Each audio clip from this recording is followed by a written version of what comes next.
Good evening, everyone, and welcome to the March 13th, 2025 meeting of the Johnson County Community College Board of Trustees. Won't you please join me in reciting the Pledge of Allegiance to start our meeting? I pledge allegiance to the flag of the United States of America and to the republic for which it stands, one nation, under God, indivisible, with liberty and justice for all. All right, by way of roll call, we have a full complement of trustees tonight and no one in the ceiling, so we won't need to be looking at the ceiling to talk on the phone. So that brings us to the first substantive item on our agenda, which is awards and recognitions. And Dr. Korb, I believe you're going to introduce us to Miss Allison Gibson. I am. So Allison, if you want to come up, I had the pleasure of meeting Allison and hearing a little bit about her story. She's going to share a little about her background, her story, and then give you a chance to ask some questions. So, Allison. Thank you very much. Yeah, like she said, my name is Allison Gibson. I grew up in Prairie Village, Kansas. I graduated from Shawnee Mission East in class of 21. So I was very disrupted my senior year because of COVID, and I wasn't quite ready to go to college and pursue a higher degree yet. I decided to take a volunteer service term. I traveled the U.S. for about 10 months doing volunteer work until I felt ready to finally pursue a higher degree.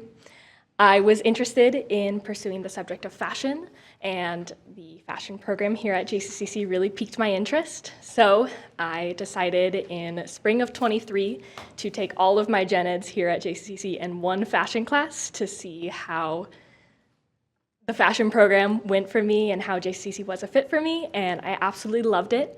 Right before I started classes, I got the opportunity to apply to be a student life ambassador on campus, and I've been one ever since. I've since become the team lead for the student activities team on campus as well.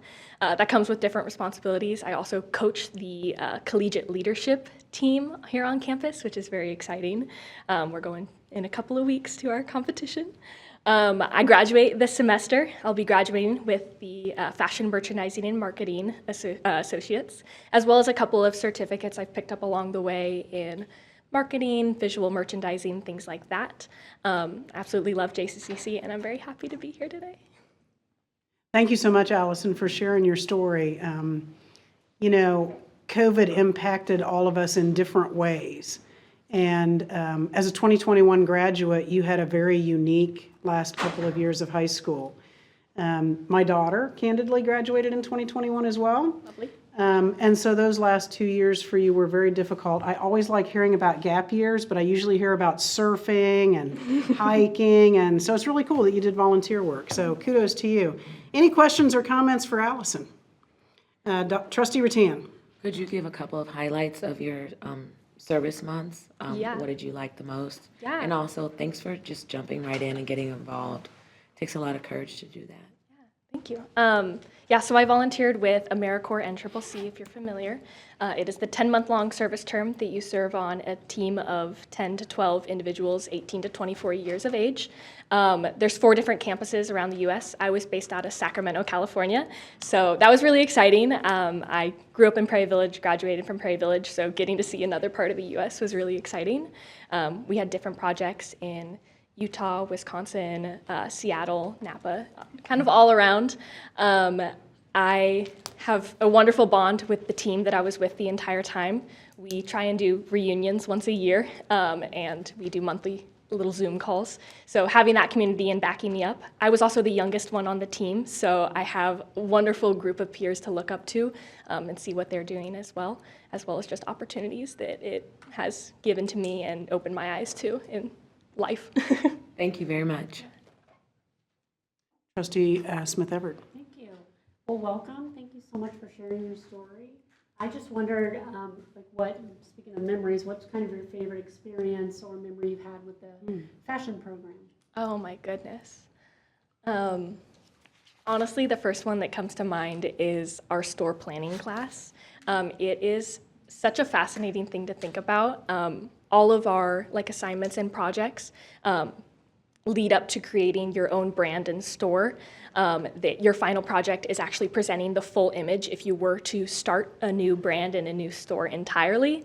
It's really fun to see what other students come up with throughout the entire year. And there's a couple of classes that have things like that as well, like our aesthetics is super popular, our final project, a culmination of all of the things to kind of see what my fellow students put in their portfolio and what they put on out into the public visually and design, fashionly. Very cool. Thank you for sharing. Any other questions or comments? Trustee Jennings. I'm sorry? Next steps. Next steps, yeah, I'm not quite ready to pursue a 4-year just yet. I'm hoping to enter into the workforce. I have been applying to a couple of jobs. I do have a cool internship. I work at a bridal store and I sell wedding gowns on the weekends as well. It is definitely a passion in the bridal industry for me. I do hope one day I'll pursue a 4-year, but that won't be in the fall for me. Trustee Mitchell. I was just going to say, I think everybody has kind of a unique educational experience and roadmap. And let me venture to say, I'm guessing you probably learned more in those 10 months as a volunteer than I learned my freshman year at Colorado State University. Nothing against CSU, but I'm sure it was a wonderful educational experience for you. Yes, definitely it was. Good luck in your future. Thank you. Trustee Rattan. So seeing that you work at a bridal store, I'm sure you've learned there's a lot of psychology to shopping. Yes. Do any of your courses cover any of that? Shopper mentality or shopper psychology? Yeah, so like I said, I also am pursuing 2 different marketing degrees as well, or certificates, I should say. And the consumer behavior class is the one that specifically comes to mind. Professional selling is also a whole marketing class as well, of learning how buyers think, how to go through the buying process. I'm currently in a retail management and a sales management class as well, that all kind of covers that basis. That job, my job on campus, as well as classes have all really blended well for me of to be able to reflect what I'm learning and see what I'm learning firsthand as well. Thank you. Yeah. Well, thanks for sharing your story. You know, I'm glad to hear about what you're doing. You know, a little birdie told me recently that the moment that a bride-to-be picks out her wedding dress with her mother is one of the most emotional times in a mother-daughter relationship. Yes. And I will tell you that the way in which people like you make that special, and I have no doubt that you do that. You are an incredible speaker. So you could probably sell me, you know, the moon.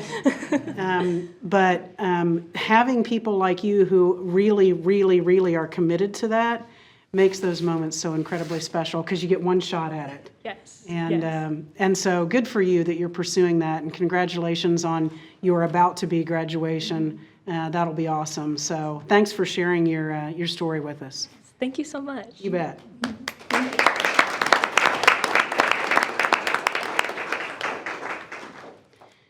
All right. It's always so wonderful to hear from our students. Allison, it's just what a terrific story. I love it. Okay, the next item on our agenda is the open forum section. The open forum section of the board agenda is a time for members of the community to provide comments to the board. There will be an open forum period during each regularly scheduled board meeting. Comments are limited to 5 minutes unless a significant number of people plan to speak, and in that instance, the chair may limit a person's comments to less than 5 minutes. In order to be recognized and speak at the open forum section of the board, individuals must register at the door 15 minutes prior to each regularly scheduled board meeting. When addressing the board, registered speakers are asked to maintain at the podium, should be respectful and civil, and are encouraged to address individual personnel or student matters directly with the appropriate college department. As a practice, the college does not respond in this setting when the matter concerns personnel or student issues or matters that are being addressed through our established grievance or suggestion processes or otherwise the subject of review by the college or board. It's my understanding that there are no registered speakers at tonight's meeting, and so we will move to the next item on the agenda. Our board reports, and Logan Grigsby, you're first up. Good evening, distinguished board. Glad to be here with you guys tonight.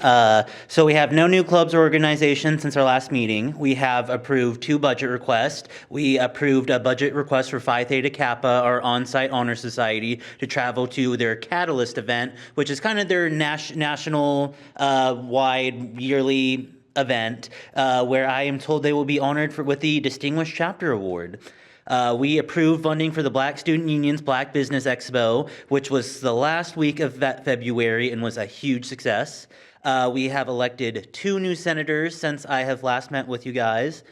In other news, we are hard at work on Clubbies, which is Interclub's annual Oscars celebration of clubs and organizations across campus.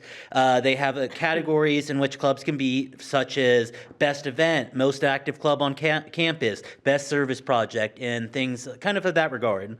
We are also hard at work on our Service Week projects, where we will be volunteering to work with our Clear and Connect program.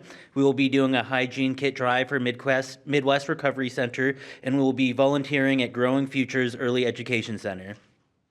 I am told on Monday, the 24th, the wonderful Dr. Korb will be coming to present to Senate on our upcoming bridge plan. We are super excited and honored to be a part of that. We love giving back and giving our input and our feedback as students to help JCC be the best school it can be. So we are really excited about that.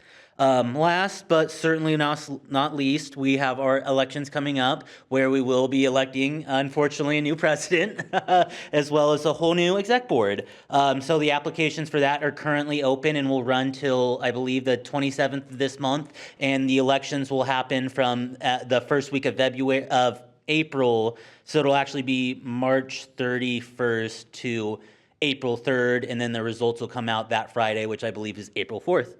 And I believe that is all I have for you guys. Thank you for your report. I have a couple of comments to make, but I'll first open it up to my fellow trustees. Trustee Cross. Thank you, Madam Chair. Logan, I think you called me in November or December. Yeah, about that time. Any update? I think I decided actually over last weekend. Every lawyer told me some pretty negative things about being a lawyer. They told me it's a lot of long nights, a lot of losing sleep, a lot of stress. So I think I decided over this weekend I was accepted into UMKC's very prestigious 1% of students get accepted Launchpad program, which is their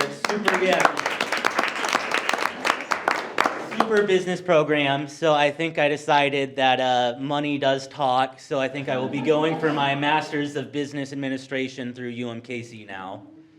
I was going to tell Allison, among the business books I've read was Chip War. I read that last year. It was a fascinating history about microchip industry, essentially how China just stole it from us. Yeah, absolutely. Russia tried to reverse engineer it, and it's a big factor right now driving the market. So Absolutely. it's an exciting world out there.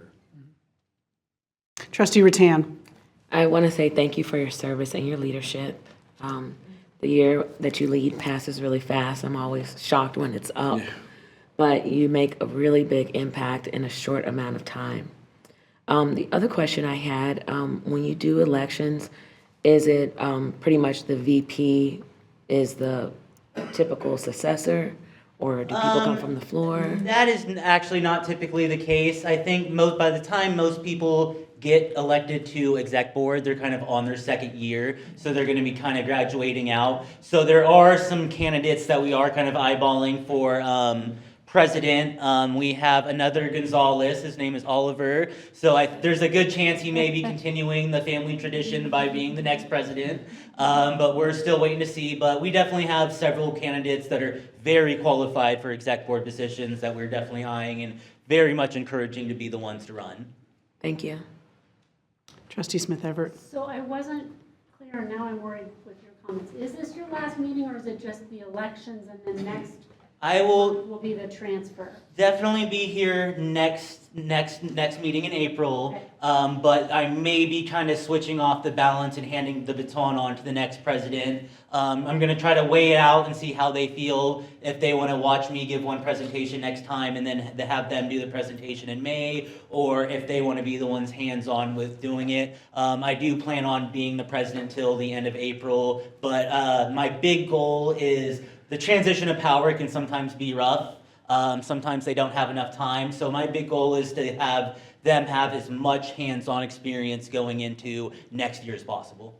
So smart of you, and it just shows your leadership as it has shown all year.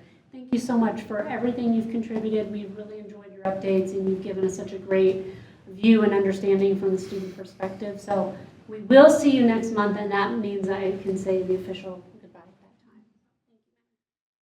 You're welcome, Trustee Jennings. I don't want to say goodbye yet. I just want to share with you that I have looked forward every month to your presentation. You are an amazing speaker. You're honest. You're transparent. You share who you are, and that's the most important thing. So thank you for that. Thank you so much. That means from the bottom of my heart, that really means a lot. Well, I'm not going to say goodbye yet either, because we're going to see you next month. Logan, you're a natural leader, and congratulations on your admittance into the UMKC program. That's quite an accomplishment. Trustee Cross and I are both UMKC alums. I don't know if anybody else is in the room, Trustee Mitchell. Now, I'm also a lawyer, and I love being a lawyer. But setting that aside, I hope you enjoy your time there, and gosh, the sky's the limit for you. So we'll see you back next month and watch you kind of start transitioning that role, but we're going to miss you for sure. Thank you so much. That means a lot. You bet. Congratulations.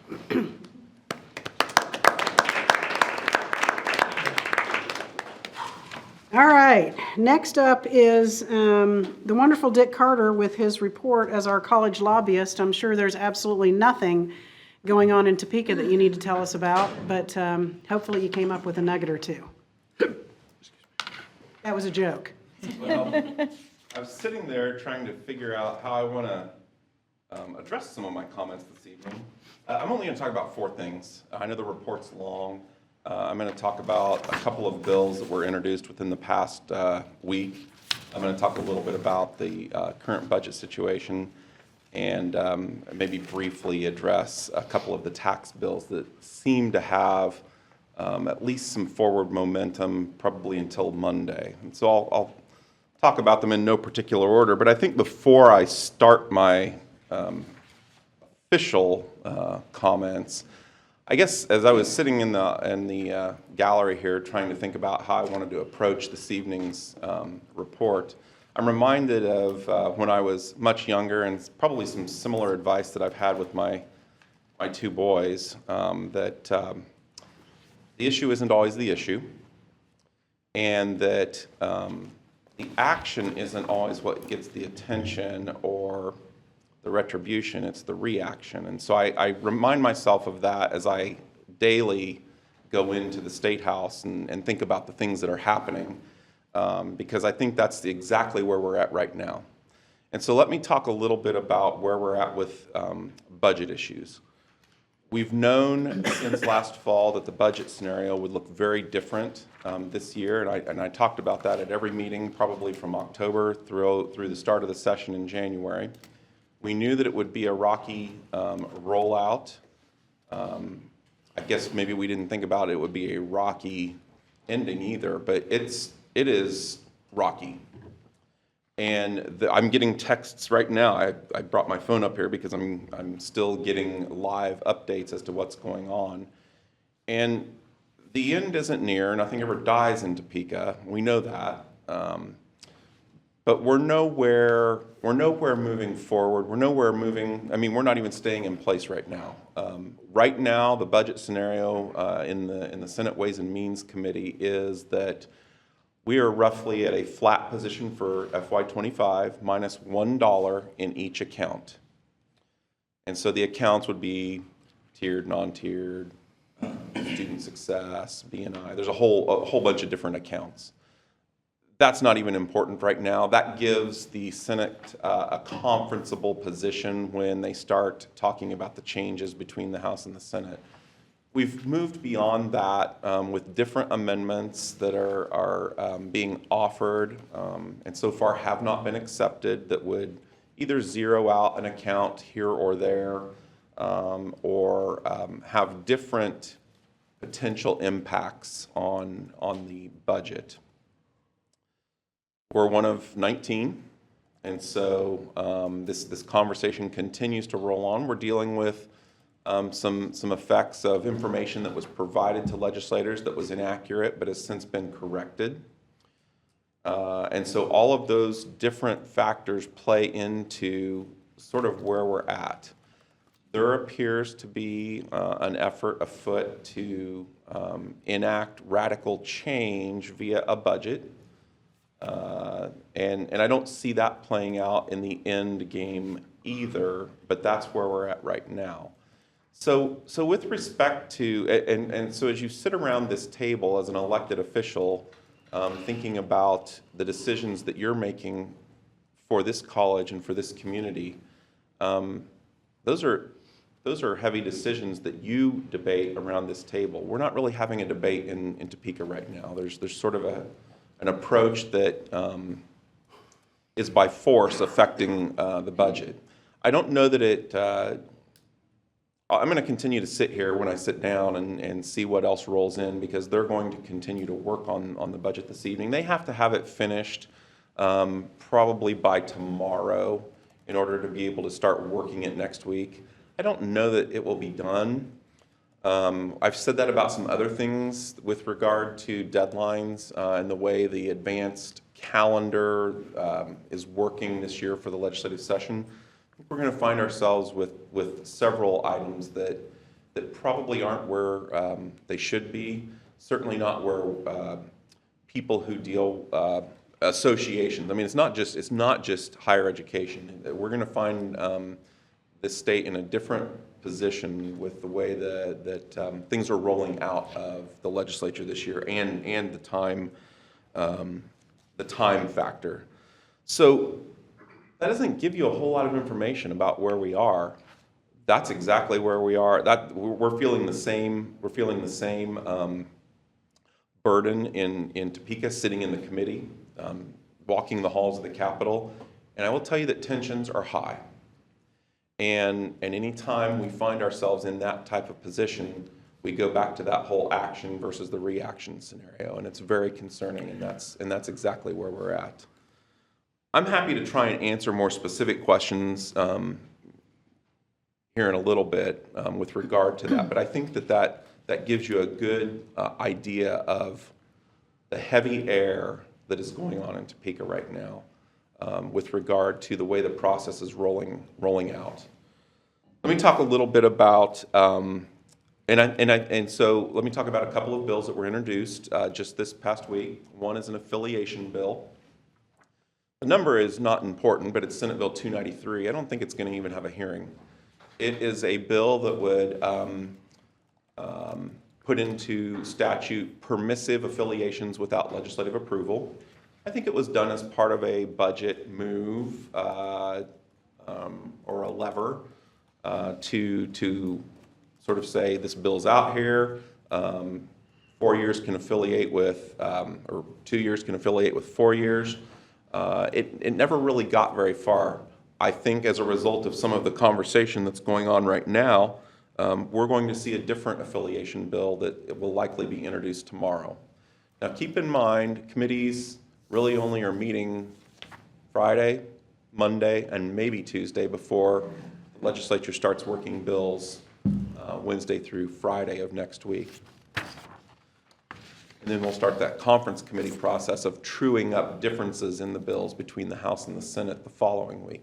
So we don't have a lot of time. And you're talking about a new bill that's rolling out potentially tomorrow as a result of the dialogue that's going on right now in the Budget Committee on the Senate side.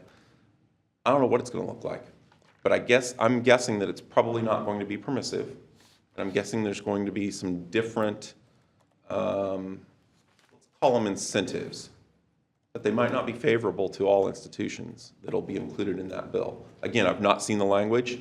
I'm just looking at what's going on and using the history that I've seen play out in the past. And we're kind of at a point where we've never really seen things like this in the past, but I'm guessing that could be what comes out. The other bill that I think was helpful in staving off some of the potentially disastrous conversations that appear to be happening right now was mentioned earlier in the week during committee discussion, and that's a bill that was introduced on the House side that would create what is being called a blue ribbon panel to look at a whole bunch of different things, and I do detail those out in the report. It would detail out things such as funding models, governance, the number of institutions. It's a committee that will meet over the course of next summer and fall and make recommendations on what higher education might look like in the state of Kansas moving forward. I think that's a more beneficial way to look at the future versus off-the-cuff amendments and dealing with things on the fly. That has a little bit more of a long-term vision to it, and one that I think institutions can get behind when they look at the serious nature of what's going on in the state of Kansas as it relates to higher education. I'm happy to talk briefly about the tax bills, but I don't think come Monday it's going to matter what I say now. There does appear to be a couple of bills that have some momentum. There have been bills discussed on the Senate side, some brief bills discussed on the House side, but the two that seem to be moving forward is a bill on the House side. The number is 2396. It's a House-crafted version of a bill. We're calling it a soft tax lid. It would allow entities local units of government to capture new construction valuation and growth, CPI, in the inflation, that is. There is tied to it what used to be sort of a similar fund to the LAVTR, the Local Ad Valorem Transfer Fund, where you would get money back from the state if you met certain budget obligations. Of course, they didn't fund it for 20 plus years, and they abolished it last year. This new fund has a different acronym. I don't even remember what it means. It's not important. We would not be eligible for that as a community college. It's only made available to county and city governments, but we would be required to adhere to the other components of the budget as far as the growth mechanisms are concerned. So you'd probably be looking at a 3, 4, 5% possible ceiling for growth. It just depends on what CPI looks like. It also depends on what new growth looks like in any given year in the county. Fortunately, we live in a county here that has strong growth and new construction, and that could be helpful. The other component is a constitutional amendment that's being discussed, and there was one on the Senate side as well. This one would create sort of a rolling average, and I think I talked about it at the last board meeting. A rolling average similar to ag valuation, where there's a look-back period for calculating the methods for what valuation looks like each year on property tax. It would be something that would go to the vote of the people. It's a constitutional amendment, and we'll see if it gets any traction in the Senate. So the Senate Tax Committee will hear those bills on Monday in Senate Tax during the morning, and I don't think when they ultimately work those bills, I don't think they'll look anything like they do right now. And I can't predict what that is. If I could, I'd probably be sitting on a beach somewhere else, zooming in for this meeting. But we can't even know what that might look like right now. We kind of have a guess, but I think it will be very different from what the House position looks like. I think that none of that is what you wanted to hear, but that's what's going on, and that's what we're navigating through, and a lot will play out over the next several days as to what the future of a lot of things look like in state government, and how it impacts everyone else that is tied to that process.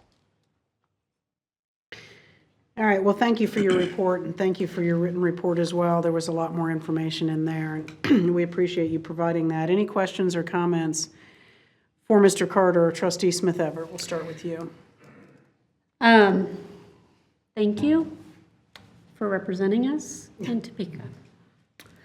I'm going to work my way backwards. I've got basically two general questions. So when you say that the new affiliation bill has incentives, can you give me a specific No, I can't, example? and I don't know that it will have. Okay. I use that term, and not necessarily in a affirmative way. I don't know what it'll look like.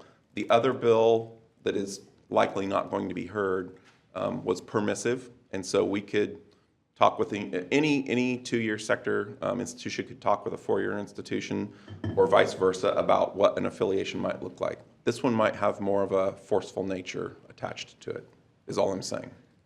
And I don't know what that looks like. Okay, so I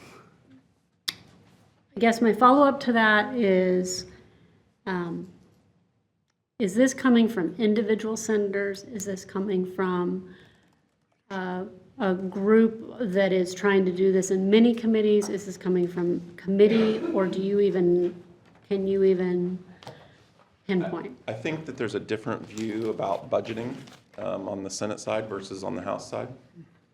And so that's probably a good enough picture of kind of where things at. There's just a difference in opinion, and that's frequently what occurs. There just seems to be some different ways of going about it this session. So then that leads me to my second question. You mentioned issue isn't always the issue, it's the reaction. Those of us up here that are elected run in many of the same circles as those in Topeka right now. Most of us have a good portion of people in our Rolodex, does anyone even use that word anymore, that we could call any number of senators tonight on our way home. I don't want to do something that puts a bigger spotlight on us. If there's some sort of like, people are coming after us, we always are the largest, we have the largest budget, there's always a bullseye on our back. But if there needs to be some, articulation about our stance and what is important for Johnson County in terms of how this college supports our county, we absolutely, all 7 of us, have a variety of people that we could reach out to. I want to be careful about that reaction. What is a reaction that right now, knowing that the most business is going to happen in the next 3 days, that might be the most constructive? Well, it's changing moment by moment. Okay. And that makes it hard to have a standard set of talking points, so to speak, because you want the message to be consistent. And I think that your point is well taken and probably will at some point be employed. I don't know what that timeline looks like, obviously. I think that trying to formulate the way I want to say this, we all session long, the message has been hold us flat, keep us where we were in FY25, and I think that that's the message moving forward. But I'm not sure that that message is being heard right now, just given everything else that's going on. Trustee Cross. Thank you, Madam Chair. Thank you, Mr. Carter. And thank you for everything you do and all of our elected officials do to be in Topeka. I have to say, the times I've reached out to Topeka here in the last couple of months, people are pretty respectful to me. And I know that what happens there, when I was chair of this board, I learned about the bloodbath that is the Kansas State budget process. And we had some very dear allies to us that are no longer there, and they're not necessarily on the side of the aisle I prefer. With that said, I'm old enough to remember when Clinton Care was inevitable in 1993, and a number of other movements over the last 20, 30 years that seemed inevitable. But I'm reminded of the words of Chief Russell. One time I was at a conference when the legislature allowed weapons on campus. It was my first term as trustee in, I think, 2015, 16, or 17, we allowed it. And the chief taught this, and I wasn't in the military, but when you have a weapon, it's your burden. Like when you have an asset or you're entrusted to do something, it's your weapon, it's your burden. And I remember in the Brownback era, people came to power and they were intent on impressing Sam and doing what Sam wanted to do or whatever the Koch brothers wanted to do. And because they didn't expand Medicaid, we lost a record number of rural hospitals in this state and across the country. So our elected officials, all of them, have a deep and steep burden to carry. And you may get everything you want. You might be able to override Governor Kelly's veto and do what you want to do, but should you? Now, I'll say in all candor, and as a graduate of the Board of Regents in the University of Kansas, and I swear to God I was wearing this last night, so I didn't want to mess it up. Some of it needs to be examined. What are we doing? Trapping these students in debt, how are we doing it and how are we serving them? I think some of the questions and the creative destruction that could be going on could be good. I'm not here to oppose everything they're doing on principle or automatically. So I welcome the scrutiny. But I do ask them to please be careful. It's your legislature, it's our legislature, it's their burden right now. I mean, Kansas is a tiny village of 1% of the population. I can't go anywhere in the state and I don't know somebody within 2 hours somebody knows somebody. And I think a lot of the Brownback alumni found that. And I challenge anybody in the legislature right now, go see who was in the legislature in 2013 and 2014 and ask, where are they now?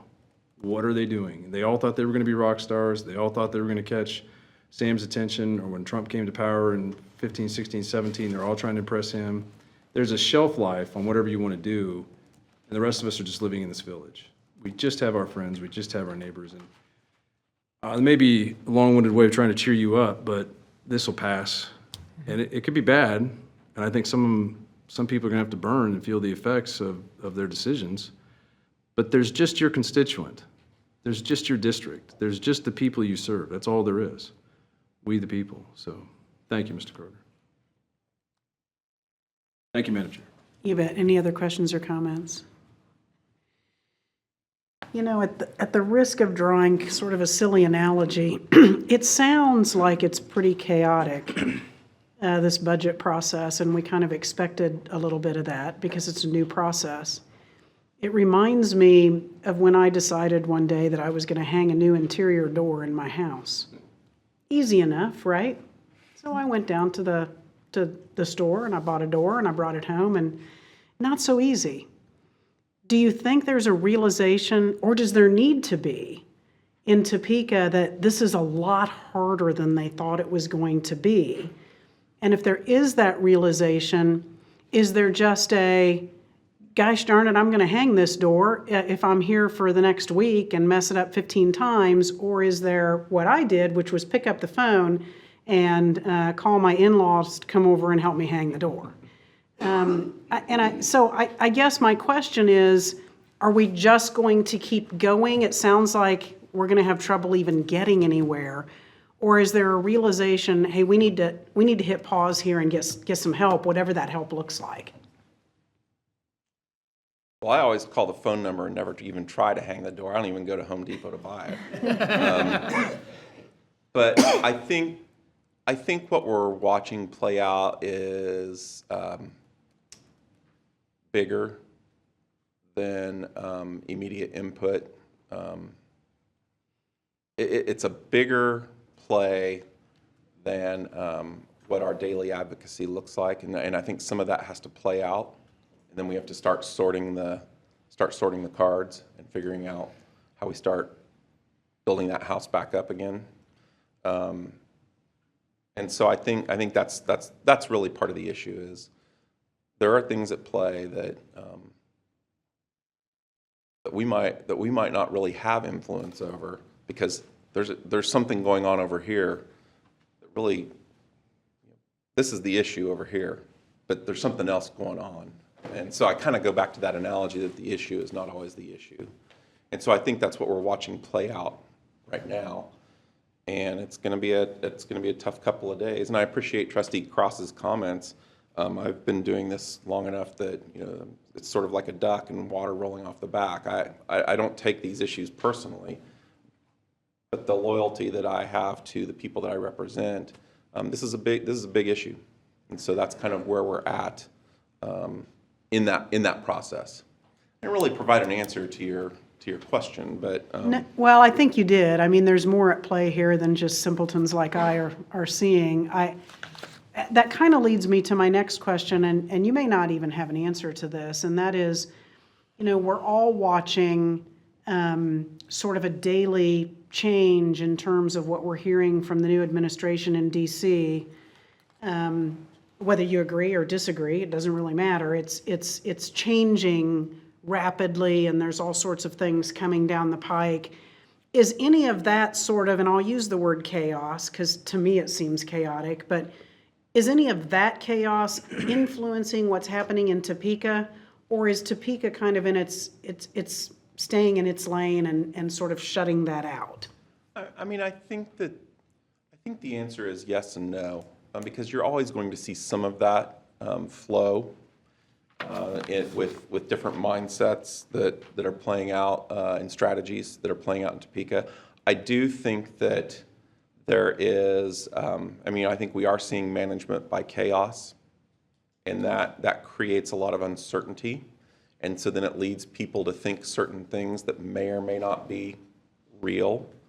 And I think that's part of the just staying steady, staying consistent, and keep weathering the storm until we kind of get to this point where we see things are at. And meanwhile, we're still working to have that same influence on the process. But management through chaos is difficult. It's difficult to watch. It's difficult in which to participate. And I think that we're sort of seeing that play out right now. You know, you mentioned it's not the action, but the reaction that gets the attention. And I think there's a lot of truth in that. And I think what I hear from that is that we, as the governing body of this institution, need to have measured reactions to what's happening so that we don't put JCCC front and center in the minds of those who are making these decisions and could decide that I just don't like us today. So I just think it's important for us to remember as an institution to look at things much like you're doing, which is let's just wait and see what happens, take a measured approach, but do things that are not going to unduly, as Trustee Smith Everett said, put the spotlight on our backs. So, well, thank you. Wise words. Thank you for your report, and thank you, as always, for the wonderful work you do for us in Topeka and elsewhere. Okay, that takes us to the College Council report and Jason Arnett. Please start with a joke. Joe could be good. Two guys, never mind. I will have some good news for you at the end, though, I promise. So, Okay. College Council met yesterday. It was our first regularly scheduled meeting of the year, thanks to snow days. So we were very happy to have done that. We got updates from our representatives, and some highlights of those include from Student Senate. They told us about the elections, that they're out there and they're actively recruiting people to be senators. And so I suggested that the entire council could receive an email with information that could be posted in our areas and could go out to various channels for people to encourage students to apply to be a senator for their student body. I think that's a great idea. So we're going to see what we can do to assist them in recruiting. Counseling has been having some robust discussions of recent changes around advising and success coaches and the overlap of their work. It seems like that's all working out, so I don't need to go any farther with that. On the positive side, Staff Council is hosting an open house on April 22nd in the CoLab. Everyone's invited. We'll put out something on InfoHub, make sure you all know about it. In Staff Council this month, we've, in response to an item about parking spaces for expectant mothers, Kathy Rhodes from Parking Control came to tell us about how parking at the college works, including how to properly request reserved spaces. I don't know that anything's coming of that, but we at least had the discussion. We found out. Staff Council is also working on improving and expanding its relationship with human resources by inviting them more regularly to address ideas brought up by the submission process. We've had a subcommittee that meets with another subcommittee of HR folks, but now we're going to bring them into the room with us, and we're all going to hear the same things at the same time. So hopefully we're getting better information. And then I know that Academic Branch Council had closed a vote on a course syllabus idea yesterday. I don't know the outcome of that yet. But College Council is looking ahead and considering updates to its bylaws around membership as well as how to schedule additional meetings in the future, should that be necessary, again, result of snow days. We talked about ideas around how other committees on campus work, along with processes for some of those, and communication and how other campuses handle shared governance got some time for our consideration too. For instance, there are 6 other councils besides College Council in our shared governance structure. There are 4 committees and 4 task forces that we haven't had much interaction with, so we're going to figure out how to resolve that and kind of bring things back together, and we're going to try and map things out for how it works so that we all know what's going on, because we're all in this together, and having some unification makes a lot of sense as we move forward into the future. And so if I can take off my College Council hat and put on my dining services hat, I want to let you know that one of our employees, Lisa Elsener, who has been with us for 35 years, is competing in Turin, Italy this week in the Special Olympics World Winter Games. And this morning, about 6 o'clock this morning, it was announced she won a gold medal in her division skiing Super G. So we're very, very proud of Lisa, and I think it's important that you all know. And after Mr. Carter's report, I wanted to make sure you had something happy to take away. So you get a joke and something fun. So that's what I have for you this month. That's awesome. That's awesome news. Thank you for your report. Any questions or comments for Mr. Arnett? Yes, Trustee Smith Everett. Thank you. That's fantastic. Congratulations to her. I hope she watches this just to hear that. Congratulations. I just wanted to let you know that we were kicked off of InfoHub for bad behavior several years ago. So you just can't let trustees, no, I'm just kidding. We're not on InfoHub. Everyone went quiet. It was a joke. I'm trying to lighten the mood. So if you have anything like that that you want to invite us to, please send it to Caitlin and she'll get it to us. All right, Absolutely. thank you. Any other questions or comments? I fully expect to see Lisa at the next meeting with her gold medal. Well, she's got one more event on Friday, so there may be 2. Okay. We're hoping. That's awesome. So. I've never actually seen an Olympic gold medal up close. That would be so cool. Kudos to her. That's such an incredible I accomplishment. will pass So, that on. Thank you. absolutely. Thank you for your report. Absolutely. All right, next on the agenda is the Faculty Association report, and I believe we're going to hear from Hugh Clark this evening.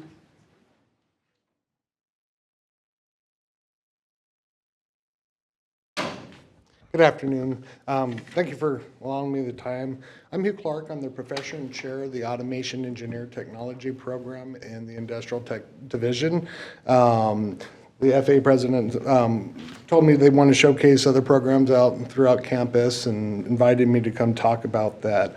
I started here full-time in the fall of 16, was hired as an adjunct in spring of 16 for a brand new program that was in its infancy, literally. There wasn't much to it at that point. But over the last 9 years, we've had continued growth within the program. We've hired a new full-time professor 2 years ago, Professor Tony Lockwood, which has allowed us to reevaluate the program and actually get it to expand. We're now offering a certificate starting summer of this year. So we are set up to run 2 groups throughout the year. We'll see where the initial numbers come, but we're hopeful and positive with that. Over the last couple of years with the realignment at KBOR, I also worked with KSDE Engineering Pathways to create a pathway for the automation engineer technology at the high school as well to be segue into this. So we're hoping with everything going on and now the buzzwords getting in the high schools, maybe the middle schools, that we see a greater increase in enrollment within the program. I'm a non-traditional student by nature. I went to the military out of high school. Spent 7.5 years active duty, retired out of the Guard in 2013.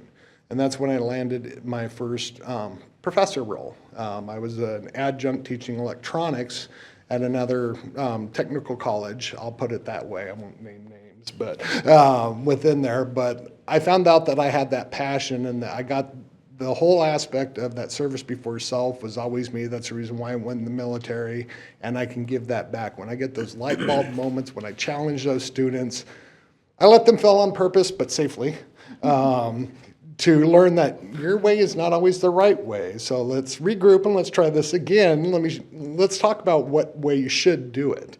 I teach them to fix anything that moves and has a wire. The TV show, how it's made, all the equipment that's making the products is what the students are expected to fix, repair, design, and install, service, support, sell. They have so many different avenues they can go from this program. It's not just, yeah, they're going to Amazon and they're fixing the conveyor system. No. Someone made the conveyor system. Someone designed the conveyor system. Someone figured out the controls, wired the control panel. They have so many different opportunities that it's such a broad, and I always call it the jack of all trades.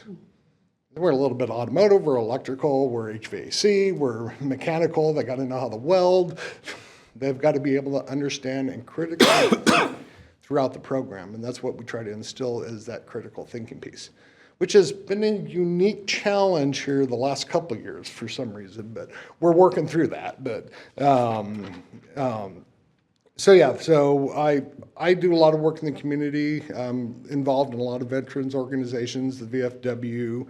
I do a lot of work with the Veteran Outdoor Foundation that gets military soldiers out in the field with other military to have camaraderie, hunting, fishing, all sorts of activities. I'm also a certified motorcycle safety instructor here at the college, so I work for continuing ed, teaching motorcycle classes out here when we shut down the parking lots on the weekends.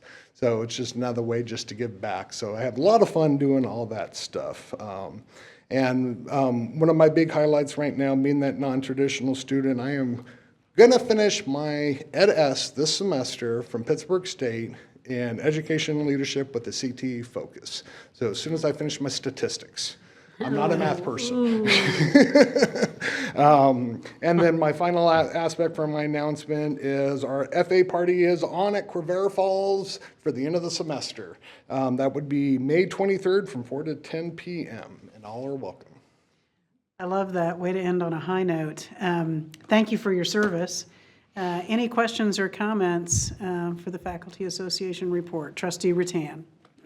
Wow. Your passion for educating others and your passion for the technology that you're passing on shows through. And I love your dedication to service in and out of the school. I'm wondering if you have a pillow here since you have about 3 jobs here. But a question I have for you is, sounds like you've been here about 9 years. And what's the biggest evolution in the program that you've seen? And what subject matter do you like teaching the most? I like teaching them all because I know I have that. I know what I taught them here, and I know where I need to go and still have those expectations for their continued growth.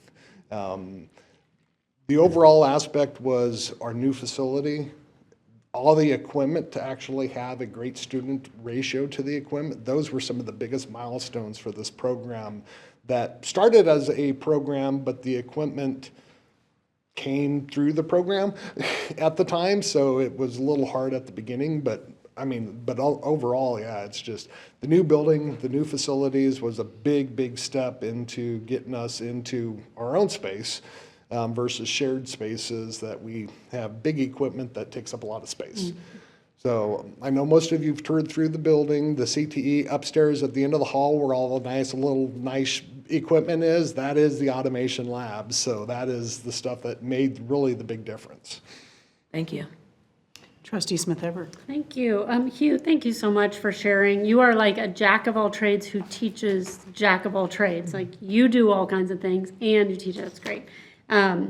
You remind me a lot of my dad, who was also non-traditional and very late in life learned he really liked teaching people and taught in our culinary program here for 17 years. So it's a delight to get to meet you. Thank you for sharing your gift with our students. I was just going to say, I wondered, I just lost my train. Oh, I wonder, I'm a K-12 educator, so I wondered what you would say the biggest message you want to get to our K-12 kiddos is, what you would like for them to know about your program and what is possible. that there are more trades than electrical, HVAC, plumbing, and welding, and Yeah. automotive. And I think that really needs to start at the middle school, because I know they've got to pick their pathway before they go to the high school. And a lot of times we're addressing the high schools, but not really looking at the middle school. So I'm hoping with the KSD pathway to roll out that those conversations will start in the future. Okay, thank you. Trustee Jennings. I have no questions. I just want to say that the fact that you are a non-traditional student allows for students who are non-traditional to hear your story and realize that they can also be very successful. And I just want to congratulate you on finishing up your EDS, because that's not an easy journey. Yeah. Thank you. Yeah, it's been great. I mean, our program has traditionally been about half non-traditional anyways. And then our collaboration with Ford Motor Company and their apprenticeships and their students coming through. So they don't even just hear my side of the story. I grab those and like, hey, what did you see? What have you seen today? And sometimes they talk about problems at work that the students just all get engaged in. So it's a great opportunity. Trustee Cross. Thank you, Madam Chair. Professor, do you have any, are you a professor? Sorry. Yes. Okay, sorry. Do you have any state grants that you utilize, or in what ways does the state help you? I would say probably the majority of the equipment in my labs were between state and federal funding. At one point, I calculated that we're probably about $2.5 million worth of equipment that we've purchased through different grants and funds and program developments over the years. And I also did a summer internship KBOR grant as well to get back into the field. And I got to visit about 30 different manufacturing facilities through a pneumatic supplier that was local, that's on our board of, our advisory board. Well, thank you very much. We're sure glad for you, and we're glad for Topeka. So thank you again for sharing your story. I talk to employers every day in my line of work who need the people you're teaching and can't find them. And so the need for people who have that interest and that skill set and are willing to be challenged, these are high-paying jobs that people can get when they complete the program. And gosh, there's a need. I'm curious, how many future MacGyvers are coming out of your program as completers at this point, on average, on a yearly basis? I'm going to say right now our probably average is about 12 to 16 right now, between our day program and our part-time night program. Yeah, I mean, to have developed from scratch into where you are now is quite an achievement. And like I said, the folks that you're teaching are badly needed in Kansas and elsewhere. So thank you for what you're doing, and thank you again for your service. Appreciate it. Trustee Rail, you do realize some of his students don't even know who MacGyver is. There's been a modern Well, version. Hugh, do you know who MacGyver is? I am the MacGyver. There you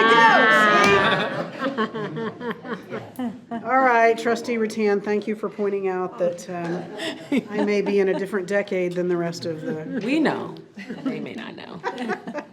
Okay, the next report is our Johnson County Education Research Triangle Report. Trustee Smith Everett. Thank you. JCCC received $2.5 million in sales tax in February and distributed $850,000 to each of the 3 university entities.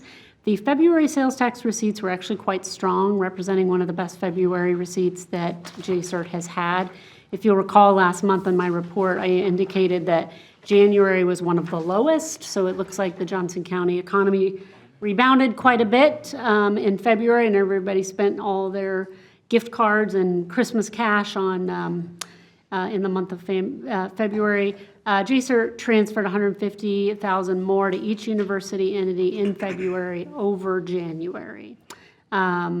February is typically the highest single sales tax receipt month and is a good indicator of how the economy is doing. So we will be meeting in April and I will have a more updated report at that time. Actually, I think it's after our April meeting, our next JCER. So in May, we'll hear from you then. Yep, so that concludes my report. All right, thank you for that. Any questions or comments for Trustee Smith Everett? All right, thank you so much, and thank you for the work that you're doing there with JCER. Appreciate it. Next up is the KACC report. Trustee Cross. Thank you. Do you prefer Ms. Chair?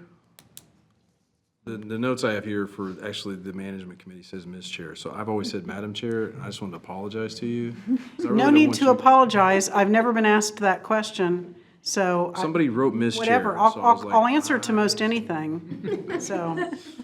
Madam Chair, for the KACC report tonight, we didn't meet this month again. We had a donuts with legislators in January. I know Heather Morgan is busy, along with Mr. Carter, helping the community college movement, which is 19 schools and 6 technical schools in a bunch of random counties across the state, along with those counties that the Board of Regents serves. So and it's not the K through 12 budget, but it has a broad reach. Friday, April 11th, 2025, the PTK recognition event will be at Hotel Topeka at City Center.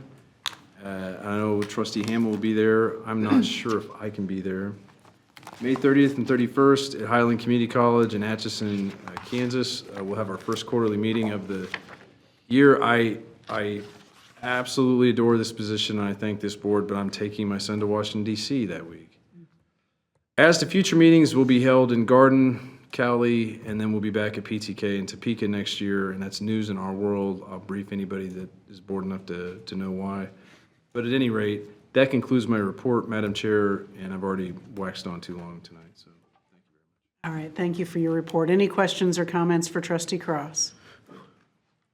And absolutely, taking your son to DC will be an incredible experience. I think every child ought to have the opportunity to go at a time in their life when they realize what they're seeing. My wife and daughter can't go, so he keeps calling it our boys' trip. It's okay, man. Yeah, that's awesome. All right, thank you. Next up is our foundation report, and Trustee Rattan. Thank you, Chair Rail. For March, the 2025 Johnson Countyan of the Year was selected, and we're excited to announce that John Stewart was selected to receive this honor. If you remember, he's a former trustee. He was surprised at the Cohen Community Series VIP reception, and the foundation is thrilled to honor John throughout the year, especially at the 2025 Some Enchanted Evening event on November the 8th. The Cohen Community Series was a great success. The foundation raised $75,000 in donations, VIP tickets, and sponsors, plus another $51,000 in general ticket sales. The Cohen Community Series endowed payout this year is $68,000, so we have a gross total of $194,000. There will be an update provided with the net amount after our bills come in. The JCCC Foundation hosted a spring community social this week on March 11th. It was in the Nerman Museum atrium. The focus of the social was on the Match Made in Heaven exhibit, and we promoted scholarships for the Match Gala that will be on May 10th. To learn more about sponsorships for that event, visit www.nermanmuseum.org/match. Save the date for the 3rd annual SIPs and Scholarships event on June the 26th, 2025 at the Wiley Hospitality and Culinary Academy. Cindy Green and Tracy Osborne-Urchin are co-chairs of the event this year. Stay tuned for more details. You're also invited to attend the JCCC Foundation Scholarship Luncheon. It's always a favorite event, and we get to know our scholarship recipients there. Join us on Tuesday, April the 22nd in the Capitol Federal Room in the Rainier Center. And our end-of-year financials have been completed, and the endowed payout to support scholarships and programs, with the exception of the Yardley Endowment, will be $1,239,000, $1,239,525. Thank you. Thank you for your report. Any questions or comments for Trustee Rattan? Trustee Cross. Yes, Chair Rail. Jennifer and I were at the Lee Brice concert, and it was a wonderful event. I didn't realize all the songs he'd written that I knew and who he had written for, and it was a fabulous event. So we thank Trustee Stewart, and I'm so old I served with the guy. I know you did. Chair Rail. So. I love the foundation, and thank you, Trustee Rattan, for. Yeah, I feel like you got my number tonight, Trustee Cross, but I'm so bored. I gotta. No, I was not able to make it to the concert to see John surprised, but I understand that his wife Christy did a phenomenal job and that he was truly, truly just flabbergasted. I had the opportunity to serve with John as well on the board. Could not be a more deserving member of our community and supporter of our college than John Stewart, and so we're just thrilled that he's going to be recognized as the Johnson County End of the Year, and it was a birthday too, so it was kind of a double-double. So that was awesome, and we look forward to seeing him speak at Some Enchanted Evening. Because if you've never had the chance to really talk to John, he's just a terrific guy. So we'll look forward to that. The committee was very excited to select him. Yeah, I imagine that's right. A quick note, if I may. Trustee Sharp was there. Trustee Lindstrom was there. Trustee Cook was there.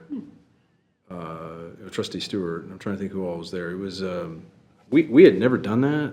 We had kids, so it kind of ties us up for all the things that we do. But it was a wonderful event, and I just wanted to thank Joy and Kate and everyone that put it on, because there's so many people that care so much about this college, and we sure appreciate them. Yeah, thank you for that, and thank you for your report, Trustee Rattan. That concludes my report.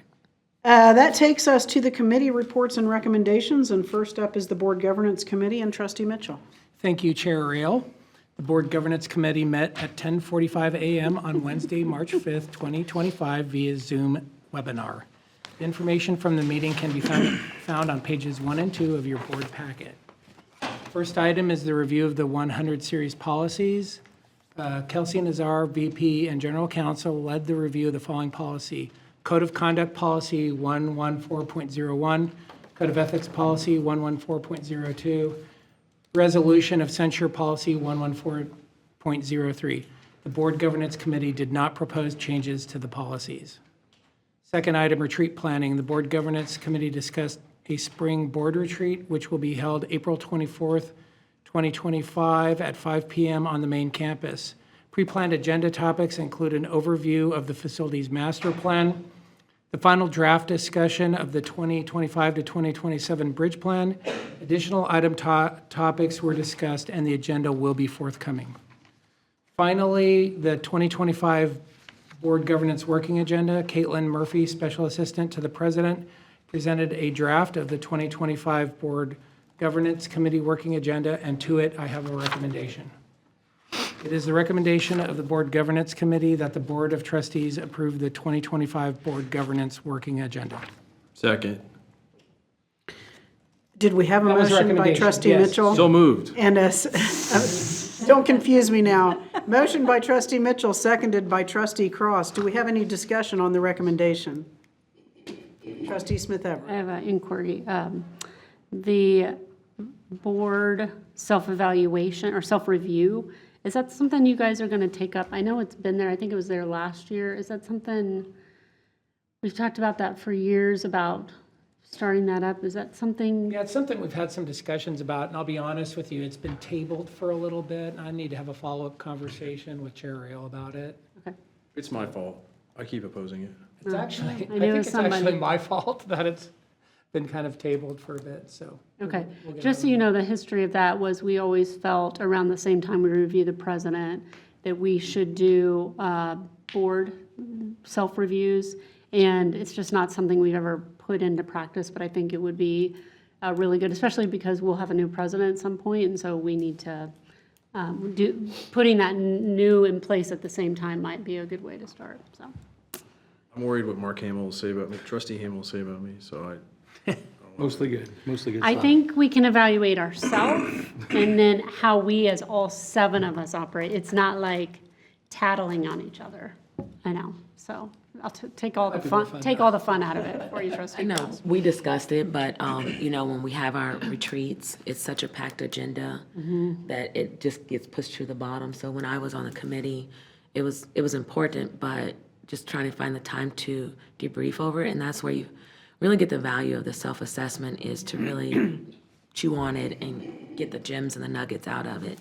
So we just need to make sure, in addition to the assessment, we have the time to digest it. Right, very true. On that note, I don't have a calendar invite for April 24th. Is that?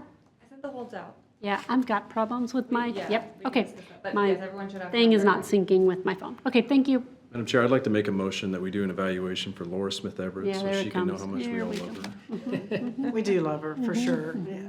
I do think, though, I'm not going to entertain your motion, but I do think, though, it sounds like Trustee Mitchell and I need to have a conversation. So feel free to reach out to Chair will. Rail Yep. and let her know that we need to take this up. All right, anything else from the board governance? Oh, we need to take a vote. We do. Yeah, we do. All in favor of the recommendation, say aye. Aye. Opposed? Motion carries 7-0. Anything further on your report? The next Board Governance Committee meeting is Wednesday, April 30th, 2025, at 11:45 in GEB 137. And that concludes my report. Thank you. All right, thank you for that. Next up is the Employee Engagement and Development Committee report, and Trustee Rattan, looks like you have a couple of recommendations to bring forward as well. Yes, thank you, Chair Rail. The Employee Engagement and Development Committee met on Wednesday, March the 5th, 2025 at 10:45 via Zoom. For HR1 review and update of personnel policies, Christina brought to the committee 2 HR personnel policies that were due for review and updating. They were the resignations policy 415.07 and the exit interview policy 415.09. Christina went through the policy changes and opened it up for discussion. Regarding the resignations policy 415.07, the EE&D committee recommended revising the purpose statement of the policy to read, "The purpose of this policy is to provide guidelines regarding notice and expectations when an employee voluntarily resigns from the college." In addition, a paragraph was inserted stating employees should give a minimum of 2 weeks written notice of resignation absent extraordinary circumstances. Employees resigning from employment with the college may voluntarily complete an exit interview with the Office of Human Resources. This statement replaces the former statement that read, employees should give a minimum of 2 weeks written notice, resignation, absent extraordinary circumstances. Language was also added to the last paragraph of the policy stating, if an employee fails to report versus appear for work, it may be treated by the college as a voluntary resignation due to job abandonment. So words and phrases were added to that. The revisions make it unnecessary to have a separate exit interview policy, thereby recommending deletion of exit interview policy 415.09. I have a recommendation. It is the recommendation of the Employee Engagement and Development Committee that the Board of Trustees accept the recommendation of the college administration to approve modifications to the resignations policy 415.07 and delete exit interview policy 415.09. We have a recommendation, do I have a motion?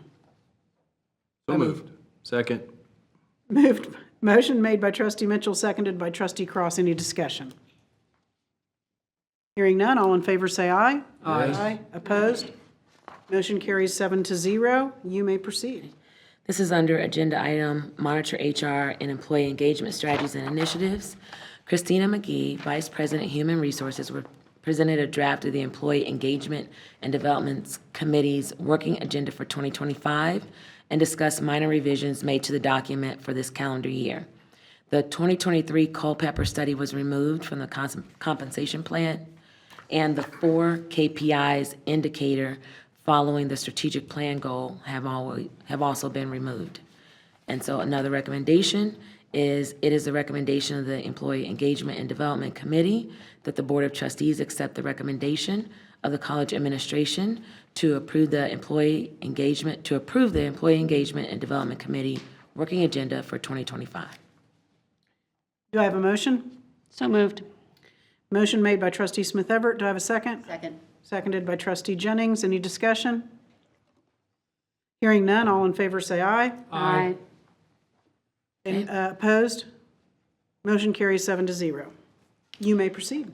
Ms. McGee also shared updates from the Office of Human Resources. She reported that a compensation manager position has been hired and the new employee will begin in March. Christina also shared that HR has identified 4 key goals. 1, strengthening internal and external communication and relationships across the college. 2, improving the functionality of the HR information system. 3, enhancing efforts to attract and retain a qualified workforce. And 4, evaluate and refine processes in each functional area within HR. The team is working on action steps and plans to meet the goals. Ms. McGee also reported on the implementation of the Staff Mentor Program that was launched by Human Resources this January. This formalized program involves matching a mentor with someone of like position or department with a mentee. The mentor and mentee will work together over the span of a year. Rachel Haynes, the Director of Employee Engagement and Development, and Carissa Sadiq, Learning and Development Specialist, have worked hard to get information about this program disseminated, and to date, we have 20 people who've signed up for the program. Rachel Haynes provided an update on professional development data from the fall of 2024, courses and offerings.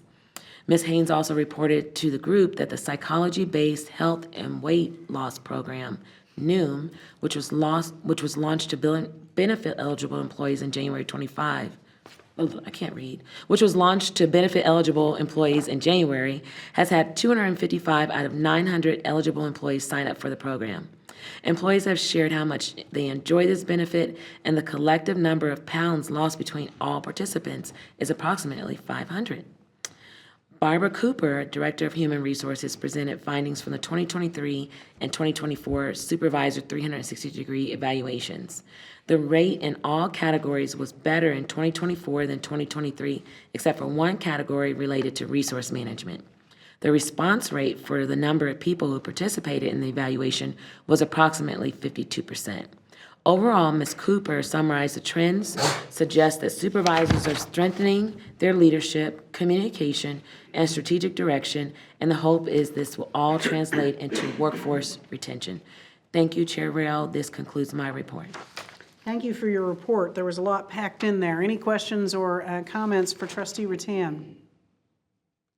You may go right I have a ahead. comment, not You for have a me, but comment. I have a comment for HR. This is, in my time here, the most data and the most detailed of a report I think that we've ever had, along with charts and visuals. So I just want to thank Ms. McGee for her work and her leadership. Trustee Cross. Just to echo what Trustee Rattan is saying, for those of us running for reelection this year, it's helpful every single time.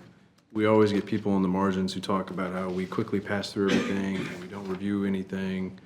I think Trustee Musil used to always address this on some level. So I do appreciate the detail and level of data that we're getting so that we can see it, review it, discuss it, and move it on. Largely thanks to the administration's recommendations. It's critical. Thank you for that. Any other questions or comments? Trustee Smith Everett. The question I don't know if you can answer, Trustee Rattan, do you know if our mentors have any incentive to be mentors in the program? Okay, thank you. Any other questions or comments? I would just say that as I reflect on the state of human resources, I don't know, a couple of years ago, as opposed to now, Christina McGee, you've been a godsend in bringing good leadership to that department, and we certainly appreciate what you and your team have been able to accomplish. And, you know, the proof, it seems, is in what we're seeing in terms of positive results related to employee satisfaction and engagement. So thank you for that. And thank you for being part of our college community, for sure. And with that, that takes us to the Management and Finance Committee report. Trustee Rattan, that's you. I'm passing the baton. Oh, you're passing the baton to Trustee Cross? To the rightful chair. Before we get started, there's a lot of recommendations there, so feel free if you feel there are some that you can bundle to do that. I'll leave that entirely up to you. Well, if I may, I was thinking about that. May I ask for unanimous consent to just bundle them all up? Or if, I can see the merit in doing them individually. I don't want to, but. Are you making a motion to consider them all in one bundle? Chair Rail, and quick aside, every The time. policies or the the recommendations. What do you want? We can bargain. Well, you have spending and then you have policies, so I'm fine with bundling the policies. Yes, ma'am. Let's bundle the policies, Yes. please. Okay. And then I'll take, you want me to do the recommendations individually? Yes. Okay. So I'm I fine with that. believe you're proposing a motion to bundle the facility use policy, the lease of college facilities policy, the service of alcoholic beverage policy, and the non-students on campus policy into one consideration. Is that Yes, I am. accurate? Okay, do we have a second? Second. Motion made by trustee Cross, seconded by trustee Rattan. Any discussion on bundling those together? Hearing none, all in favor say aye. Aye. Opposed? Motion carries 7-0. Go right ahead, trustee Cross. Yes, thank you, Chair Rail. And just a quick aside, every time I say or hear Chair Rail, was it 2012 or 13? You guys were on the stage. Was it at Polsky? You know, We had our don't take meetings? me back there. And every time trustee Stephanie Sharp said Chair Rail, she'd just giggle. Yeah, I remember it well. I remember it well, which Every is time I hear why it, I'm like, I still Stephanie giggle to this Sharp. day, and trustee Rattan has no idea what we're giggling about. So now she's looped in. So. Thank all right. you, Madam Chair. The Management and Finance Committee held their meeting, we did, at 8:30 a.m. on Wednesday, March 5th by Zoom because of snow. The information related to the meeting can be found on pages 9 through 22 of the board packet. With respect to reports, the Management and Finance Committee received the following reports from staff: grants, activities, which got boiled down to way short compared to the 47-page wonderful outline we had of the grant summary, the 5-year grant summary, and the 5-year grant activity, and the life cycle of a grant. I really do appreciate that, and I feel it's my job to slow down and not be afraid of Topeka and talk about how thankful we are for everything that they do and everything that the federal government does. And a quick aside, we've typically averaged about $2 to $3 million a year in grants. We had about $7 million in grants in the year 22-23. Of that, $6.5 million was from the federal government, and about $400,000 was from the state through various agencies and in various ways. Of that $7.1 million, in any given year, we only have about $146,000, $299,000, or $59,000, or $92,000, or $139,000, and that's wonderful. We appreciate those private grants. But the public servant in me feels duty-bound to say, this is why we need the government. Like, what the private sector does is wonderful, and we need the buy-in, and we need the investment. And I do believe some of the best innovation comes from the private sector. But without the public money driving it, we can't do or train the people we need to do. It's been, frankly, a tension with a number of our stakeholders as to who's going to carry the cost or the burden or the risk of educating a workforce and pay for them. So we thank the state and the federal government for what they do. It's extremely meaningful here, and we're happy to help do things like bring Panasonic in and train our workforce. With that said, Melinda Bryan Smith, Executive Director, Grants Leadership and Development, and Anthony Funari, Senior Grant Professional, provided a report on grants activities. Their presentation included financial results from the past 5 years, grant planning, preparation, and post-award services provided by their department, and communication and compliance processes. Other agreements. Rachel Lears, Executive Vice President for Finance and Administrative Services, presented 2 agreements. First was a memorandum of understanding with Kansas Highway Patrol, thank you, Topeka, for Regional Police Academy Standard Field Sobriety Testing Training. Second was a memorandum of understanding with Kansas State University, their Research and Extension Johnson County Office, for an Extension Master Gardeners demonstration, garden spotlighting, food forest in partnership with the JCCC Open Pedal Farm. And I have an aunt in Manhattan who's a master gardener, and they do awesome things, like with bees and stuff. Details can be found on page 38 and 39 in the consent agenda portion of the March 13, 2025 board packet. With respect to capital acquisitions and improvements, we were given a progress report by Tom Hall, Associate Vice President, Campus Services and Facilities Master Planning, gave an update on the facilities projects from the Capital Acquisitions and Improvements Matrix report. The matrix summarizes and monitors budget and actual expenses for campus services projects and includes payments through February 28th in the year of our Lord 2025. It was noted that the Active Learning Classrooms project is included on this report. So then we move to the recommendations. We just reviewed the updates. We reviewed and update policies. Rachel Lears gave us the recommended modifications to those that we just voted on. If there's any questions, I'm going to move on. As to procurement reports and recommendations, Mr. Jim Fikert, Executive Director of Procurement Services, reviewed 5 recommendation bids. The air handling unit AHU replacement for the GYM. At the gym. Recommendation.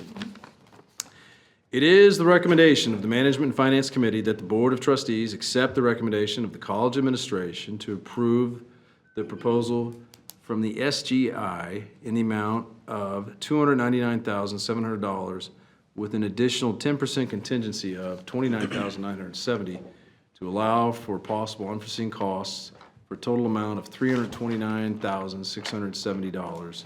And I so move. Second. Motion made by trustee Cross, seconded by trustee Mitchell. Do we have any discussion on the recommendation? Trustee Smith Everett. Thank you. I just wanted to make a comment that when speaking with President Korb this week, we always talk about how well we use our dollars, especially when it comes to construction, especially when it comes to things that need to be repaired around campus and our priorities. And this air handler that we're replacing is how old, Dr. Korb? It was part of the original building, right? So 1972. Okay. So, just for the record, that's a little older than me.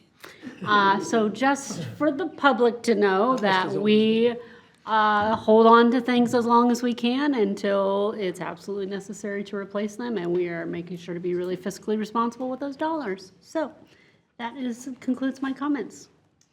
Yeah, I'm glad you mentioned that. I would venture to guess that whatever we're replacing the 1972 unit with is probably going to be a little more energy efficient as well.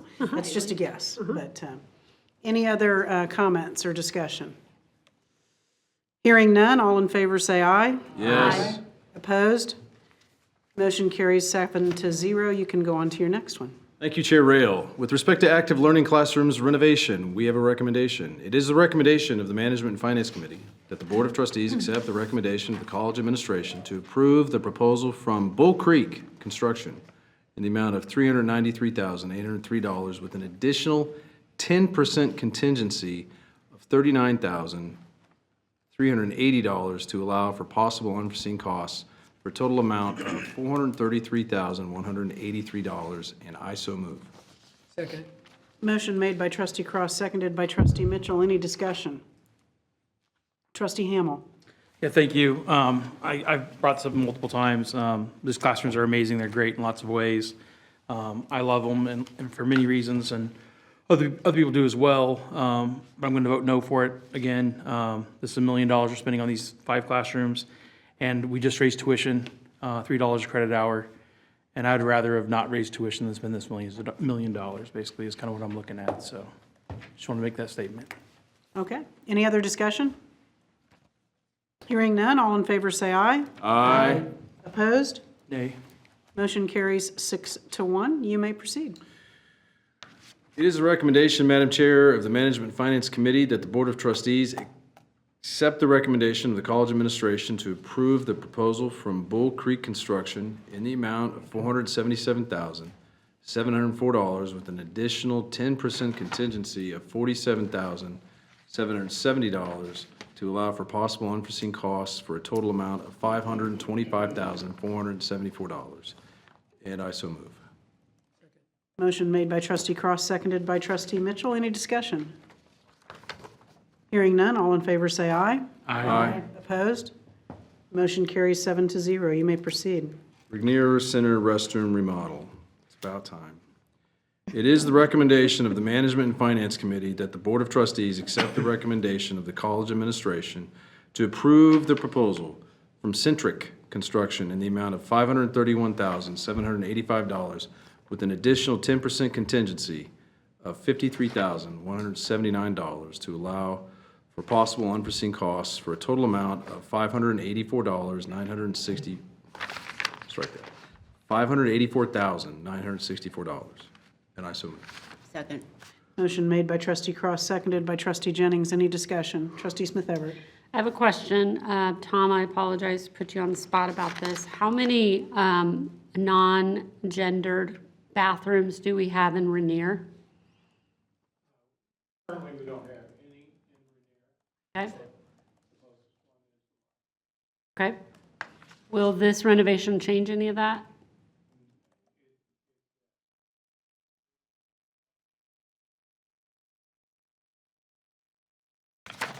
So there'll still be gendered, female, male restroom bays of, okay, thank you. Any other discussion?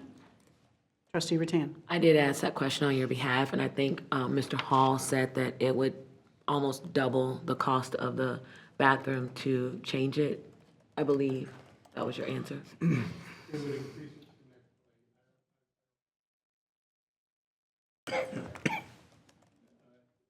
Are other restrooms that we can look at down the road in that building? Well, if you don't mind, Madam Chair, this is an issue I'm going to continue bringing up. Everyone has the right to go to a bathroom and a restroom that they're comfortable with. And I think it's incredibly important to our non-binary and trans students that they have an opportunity to go in a restroom where they don't have to be looked at or identified in a way they don't want to be. And I think every single building on campus should have at least one non-gendered restroom. And so for that reason, I will oppose this measure because it's just a hill that I'm willing to stake my issues on. Okay. Any other discussion? Hearing none, all in favor say aye. Aye. Opposed? No. Motion carries 6-1. You may proceed. Thank you, Madam Chair. It is the recommendation of the Management and Finance Committee that the Board of Trustees accept the recommendation of the college administration to approve the cooperative purchase from B&H Photo for a total expenditure of $209,999. And I so move. Second. Motion made by trustee Cross, seconded by trustee Jennings or Rattan? Rattan. Any discussion? Hearing none, all in favor say aye. Aye. Opposed? Motion carries 7-0. You may proceed. Madam Chair, thanks to the people of Johnson County and Topeka, that concludes my report. All right, thank you for that. Chair Rail, we do need to back up. I think we do need to back up, and that's my fault. Okay, no, that's okay. Because I got ahead of myself. So we took a vote to bundle the policy recommendations, but we did not actually vote on the recommendations. So at this point, I will entertain a motion to vote collectively on the 4 recommendations related to policy updates. Do I have a motion? So moved. Second. Motion made by trustee Cross, seconded by trustee Hamel. Do we have any discussion about any of the policies or recommendations? Trustee Smith Everett. It's me again. I'm really glad because as I was going through the packet, I was like, wait, did we vote on that? Because I wanted to bring this up. Okay, a real quick question. There is I think it's the non-students on campus policy. Why did we take out the definition of children in that policy?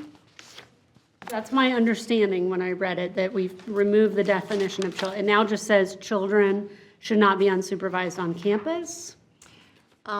Actually, in the red line, we've added a definition for child or children, means person or persons under the age of 18 years. Because then I saw that today, when I read it the first time, I was like, oh, we're adding that. Correct. Thank you. That concludes my question. Okay, any other discussion? Trustee Rattan. I just want to make sure I highlight the extraordinary work of the grants team as they went through a very detailed process of the work that they do across the campus. They truly are multidisciplinary, and they truly are help to our faculty and people who are pursuing grants and may not be skilled in this. And so just another thanks and shout out to the grants team and the work that they do. Okay. Any other discussion on the recommendation that's on the table, the motion that's on the table? Oh, I'm sorry, I thought You're we had fine. voted. Sorry. I've totally messed us up, so it's okay. Any other discussion? Hearing none. All in favor, say aye. Yes. Opposed? Motion carries 7-0. Now I think we're finished. Madam Chair, that concludes our report. Thank you so much, Trustee Cross. Next up is the Student Success Committee report, and Trustee Jennings. Thank you, Chair Rail. The Student Success Committee met at 9:45 on Wednesday, March 5th, again by Zoom because of inclement weather. Information related to the report can be found on pages 23 and 24 of the board packet. Beth Edmonds, professor of mathematics, introduced two students, Eliana Smith and Elijah J., who participated in the 2024 STEM scholarships, or Scholars and PI Conference. The students discussed their favorite workshops and shared how grateful they were for the JCCC STEM Scholars opportunities. And I want to add to that, they were the two students who went to the conference, and they were willing to stand before us as a committee and share what they learned. And I was so impressed with what they had to say. They are both seniors, and they both plan to continue their education at a 4-year institution. Elena is going into electrical engineering, and Elijah will be transferring into biochemistry. And it's because of the professors that they've had to mentor them that this has been allowed to happen. And I just want to say that because I think sometimes we forget that, and that is so important. And they went on and on about how important that was to them. So I want to thank their mentors and their professors, Beth Edmonds and Sunitha Menon, who were the people who have provided them this opportunity. Next, Dr. Lane, Dean of Arts, Design, Humanities, and Social Sciences, and Chair of the Academic Calendar Committee, presented the 26-27 academic calendar, and the calendar is part of that consent agenda on the board packet. Next meeting of the Student Success Committee is Wednesday, April 2nd at 9:45 a.m. in GEB 137. That concludes my report. Thank you.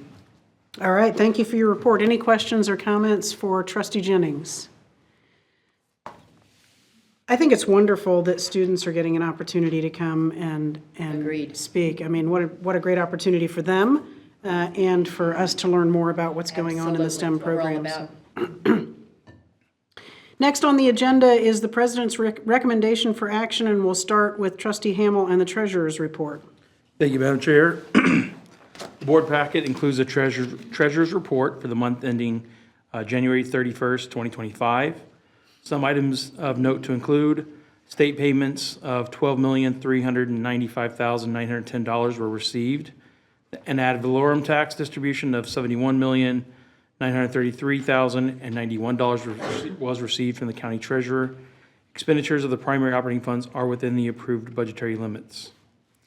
So it is the recommendation of the college administration that the Board of Trustees approve the treasurer's report for the month ended January 2025, subject to audit. And I so move. Motion made by Trustee Hamel, seconded by Trustee Jennings, I believe. Mitchell. Trustee Mitchell, sorry. I'm not looking up, so I just hear this voice from afar. We must Motion sound by the same. Trustee Hamel, seconded by Trustee Mitchell. Any discussion on the treasurer's report? Hearing none, all in favor say aye. Aye. Opposed? Motion carries 7-0. You may proceed. Okay, thank you. I'm going to hijack my report a little bit here and talk about Henry Sandate. He passed away here earlier this year, and we had a memorial service for him here last month. He was a trustee, served on here for a few years with a few of you as well. He was a good man. He was a mentor for me, and he served the public really well as a leader. And as he was also the chairman of the Hispanic Chamber of Commerce and served in so many ways, and was just one of the better men I've met. So I just want to bring attention to him one last time. Thank you for that. And that concludes my report. All right, thank you for your report. Next on the agenda, then, we move to our wonderful interim president, Dr. Judy Korb, and your monthly report to the board. Yes, thank you. So I also, wanted to highlight Lisa Elsner. You will hopefully get to meet her. We're hoping that she will be able to be featured at the next board meeting. So there's more to her story, and it's really, really cool. So so we're excited about that. But hopefully next month you'll get to hear a little bit more about that. Because we're all sort of like searching for those really like exciting and cool things that are going on, because there's a lot of kind of heavy stuff. So, but if you ever want to re-inspire yourself as to why we do what we do here, I always want to draw your attention to this monthly campus report to the board. This gives you so many little tidbits of all of the really cool things that are happening and the people that work here that do it. And so it's really hard to, I don't usually go through and pick out some of those things because I don't want to miss something, but I just want to remind you, this is here, and if you need a little pick-me-up, it's actually pretty good for that. So I just wanted to highlight a little bit. Dr. McLeod and I attended the League for Innovation board meetings and conference in San Antonio this past weekend and the first part of the week. The board meeting really focused on, approval of reaffirmation reports for 2 colleges and implementing artificial intelligence on our campuses and discussions regarding decisions stemming from the recent executive orders and federal guidelines. It's always a great opportunity to go to that conference and to the board meeting to network with our peers from other colleges and really learn about how they're navigating some of the very same challenges and opportunities that we are. But there were a couple of kind of overriding themes for me as I listened to several of the general sessions and just several of the conversations that we were involved in. It was hard to go anywhere without some kind of conversation about artificial intelligence and the need to intentionally and very strategically respond rather than just reacting.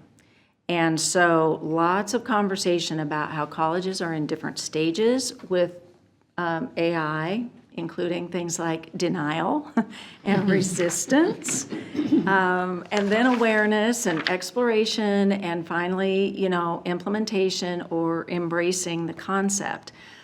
But my primary takeaways as we talked about some of those things, I would put us in that awareness exploration stage if I were kind of thinking about what we're doing. But primary takeaways, we need a comprehensive policy or strategy regarding AI. And by comprehensive, like this covers so many different areas of the college.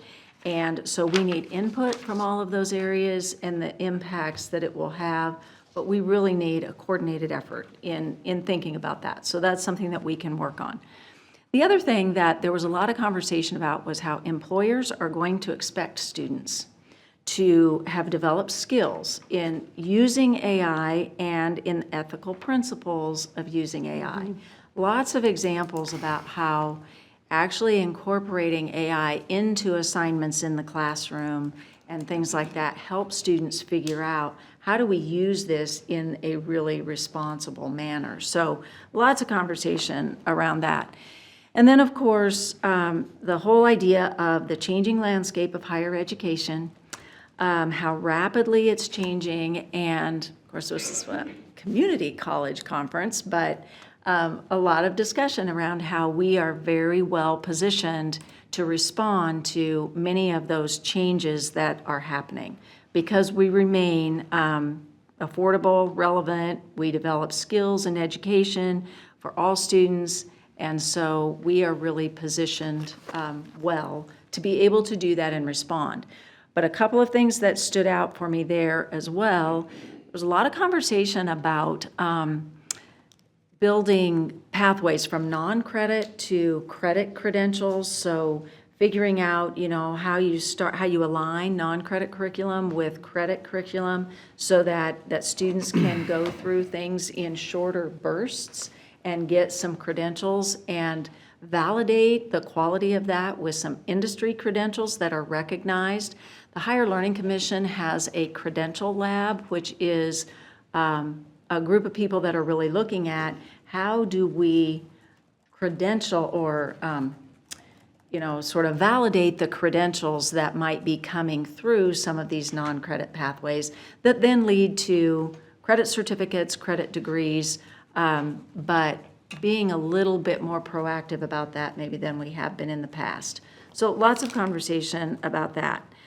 And then the other thing was, community colleges, we have a lot of close connections to our community. And even though we can be somewhat bureaucratic, we can also choose to be a little bit more flexible in order to be able to respond to the changing needs of our students and of our industries that are near us. So there was a lot of discussion, and it was really interesting to think about how we needed to intentionally build flexibility and the expectation for change into our future plans. And so it made me stop and kind of think about our bridge plan and think about, we're doing this, and one of the things that we're doing is we're making it short, which is good for right now, but sort of have we built in that ability to be flexible, to respond to the changes, and really to expect that we're going to have to be somewhat flexible. So those were some of the things that kind of stood out to me in that. There's enrollment information on your report, but it really hasn't changed since we talked about that the last time. That concludes my report. Thank you for that. That was fascinating. Any questions or comments for Dr. Korb? Trustee Cross? Yes, thank you, Chair Rail. I know Dr. Korb and I have talked about this. Some schools are just outright adopting AI and ChatGPT. Is that right? Yes. Well, so what I learned, and see, this is me in the awareness stage here, that there are several different options. ChatGPT isn't the only one, but there are several different options for AI and using AI. But yes, very definitely. There are schools that talked about and companies that talked about actually using it to take away some of your mundane tasks that we all are, get sort of tired of doing. And incorporating it into coursework so that students are required to use it, but also required to think critically about what did it tell me, how should I be using this?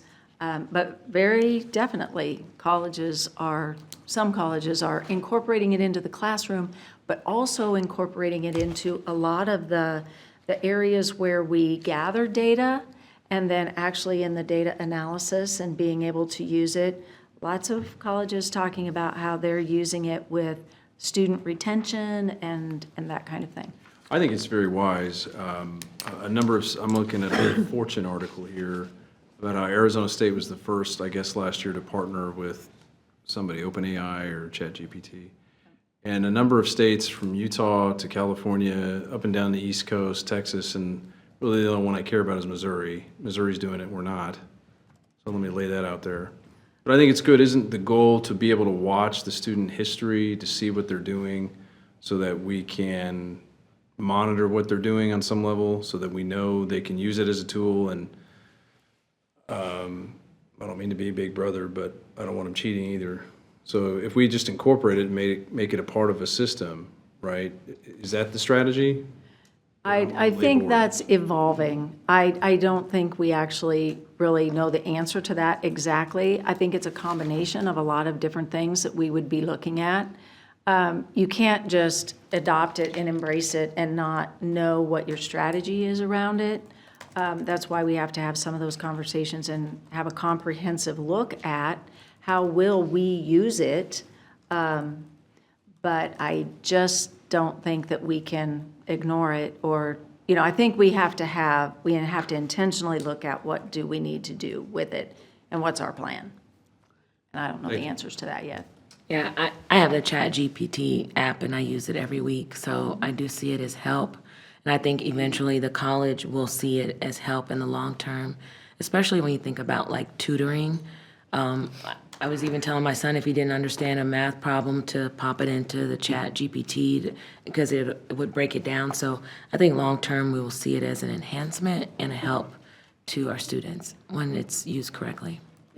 Trustee Smith Everett. Thanks. This really reminds me of those of us that were growing up in the 90s when this very brand-new thing called the internet was coming around. Yes. And once the adults around us caught on to the fact that it wasn't going to go away, all through my high school and college career, we were really trying to, and I feel like my generation, Generation X, learned how to understand where the sources were, what the sources were, really unpack what various websites' purposes were, and it made me a better consumer of the internet. This is now the equivalent for this next generation, and being able to use it, but also understand it for what it is and examine it from all sides is really, really critical. As someone who tried changing careers very recently, I was astounded at how many in interviews they would ask about the AI experience that I had or didn't have. And education sort of seems to be always the last to get on board while, corporate world is like first to adopt, and we got to catch up so our students are prepared. And we need to look at it as a strategy, not a tool. Right. It is a tool, but No, but it's bigger. Like It's I more. learned so much by taking it apart, examining it, having to prove, could it do this? Could it not do this? How did you get there? Where did it, that informed me as a consumer of it, as I was going through school, having to use it. And, yeah. Trustee Jennings. I just want to emphasize the idea of flexibility. And I kind of reflect back to earlier this evening when Hugh Clark talked. And he was a non-traditional student. And because of his ability to maneuver a system that maybe was a little less flexible, he figured out how to do it and get where he wanted to be. And he's still going there. So I think as a community college, it's so important for us to really look at how we can flexibly allow students to get where they need to be. And I really think that stacking is essential. What does that mean? Sorry. Stacking means that you can build upon what you're doing in some non-traditional ways to get where you want to go and get your certificates and get your, possibly you get a degree, maybe you don't, but you build upon what you're doing to get where you want to be in a way that isn't the traditional academic way. Any other comments? At the risk of replowing old ground, I just wanted to comment briefly on AI. I had an opportunity to present in front of a group of Kansas HR professionals just a week or so ago on AI. And I find that in academia, when you say AI, what people think you're saying is, my students are going to use some program to generate all their written documents and they're going to cheat. When you say it in the corporate world, what they hear is, this is a way I can make my operations more efficient and effective. And so the reality is that our students are going to use, we all use it. The last time you gave something a Goog, the answer you got up was AI. I recently, just this week, I'm getting ready to present an oral argument in front of the Kansas Supreme Court. And so I took the briefs at issue and I plugged them into this artificial intelligence app and it spit out a podcast. Yep. And so now as I'm driving around, I can listen to this podcast about all this stuff that's in these briefs. What an incredible tool for students who learn differently than other students, right? And so I think we need to move away, as academia, we need to move away from this notion of it's all about our students generating their reports or essays using AI. It's so much more than that. Yeah. And you're right, we really need to figure out how to strategically embrace it, because our students are using it, for Yes. sure. Yes. Our employees are using it. Everybody's using it. And so we just need to figure out how we're going to put guardrails on that so that it is used in a constructive way. So it sounds like it was absolutely a terrific opportunity to explore some of those things with like-minded higher ed folks. So. It was great, so.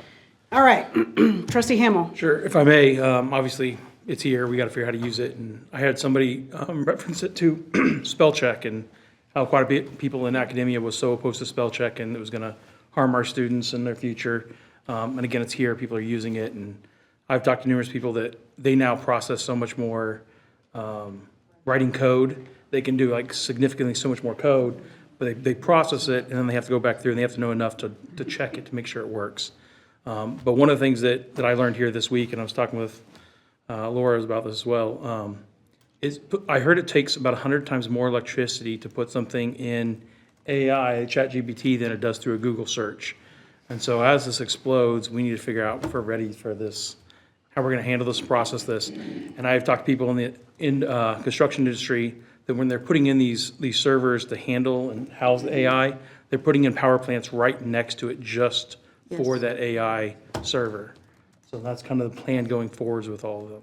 Part of our strategy needs to include sustainability. Yeah, so maybe if we're doing this, we might need our own power plant, I don't know. I just want to commend Trustee Hamel. That's the most liberal thing he's ever said on this committee. And I am so proud of you. That is amazing that you brought that up. Well, we're going to need the Saudi Arabia of coal, too. All righty then, we digress. Google that. That concludes your report, right? Yes, it does. Okay. Next on the agenda is new business and a presidential search update. I would like to entertain a motion to move that agenda item on the agenda to take up after the executive session. So moved. Motion by Trustee Cross, seconded by Trustee Mitchell. What happened? What happened? Any discussion? Hearing none, all in favor say aye. Aye. Aye. Opposed? Motion carries 7-0. We will take up new business after we return to open session from our executive session. That brings us to old business. We have nothing on the agenda related to old business. And next is the consent agenda. The consent agenda is an opportunity for the board to take up in a single motion several items of a fairly routine nature and consider them all at one time. As I always do, I will first ask if there is anything from the consent agenda that anyone on the board would like to pull for separate consideration. Hearing none, I'll entertain a motion to approve the consent agenda. So moved.